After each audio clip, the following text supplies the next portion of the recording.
ఒక డైరెక్టర్‌గా ఈ సినిమాని చూసినప్పుడు మీకు ఎలా అనిపించింది?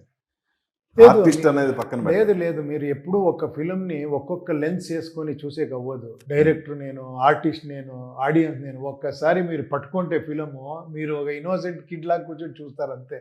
హ్మ్. నేను ఇది, అది అని గుర్తురాదు. అది మనం చూసుకోపోతా ఉంటాం. అది ట్విస్ట్ ఇస్తే షాక్ అవుతా ఉంటాము. అది ఎమోషనల్ అవుతా ఉంటాము. That is the great films magic అదే కదా! పట్టుకుంటారు ఆడియన్స్‌ని. అలాగే తీసుకొని పోతారు. హ్మ్. ఆ మ్యాజిక్ జరిగితేనే. లేదంటే నేను అక్కడ అనలైజ్ చేస్తే అది ఫిల్మ్ కాదది. హ్మ్. అంటే జనరల్‌గా 'ఉపేంద్ర' అంటే ఒక ఇమేజ్ ఉంది. ఎక్సెంట్రిక్ వేలో ఉంటుంది మీ క్యారెక్టర్ లేదు అది ఏదైనా. కాదు ఈ ఫిల్ము. ఆ హ్మ్. ఎక్సెంట్రిక్ నేననేది అదే. ఇప్పుడు ఆ ఇమేజ్‌కి ఇప్పుడు ఈ సినిమాలో మీరు చేసిన దానికి క్వైట్ అపోజిట్ ఉంది గదా! అపోజిట్ కాదు. హ్మ్.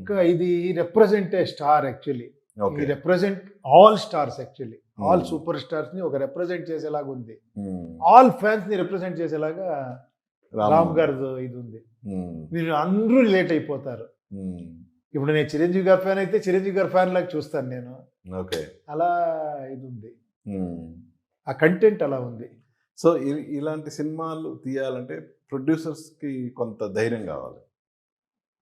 లేదు డెఫినిట్‌గా. బట్ ఇది ధైర్యం కాదు యాక్చువల్లీ. హ్మ్. వాళ్ళ జడ్జ్‌మెంట్‌కి నేను హ్యాట్స్ ఆఫ్ అని చెప్పేసాను. హ్మ్. నేను మీట్ చేశాను ఫిల్మ్ చేసిన తర్వాత. Wow sir! ఏంటి జడ్జ్‌మెంట్ మీది? ఎలా ఇది జడ్జ్‌మెంట్ అది మీరు సబ్జెక్ట్ చెప్తేనే రామ్ గారు అంతే థ్రిల్ అయ్యారు. హ్మ్. ప్రొడ్యూసర్ గారు అంతే థ్రిల్ అయ్యారు. నేను అంతే థ్రిల్ అయ్యాను. ఆ సబ్జెక్టే అలా చేశారాయన. హ్మ్. ఆ విషయము మీరు చూసిన తర్వాత మీరే చెప్తారు. మీరు ఫోన్ చేయండి ఫిల్మ్ చూసిన తర్వాత. షూర్. తప్పకుండా చేస్తా. అది చేసి ఓకే. మీరు చెప్పండి. మీ అనలైజేషన్ చెప్పండి. షూర్. షూర్.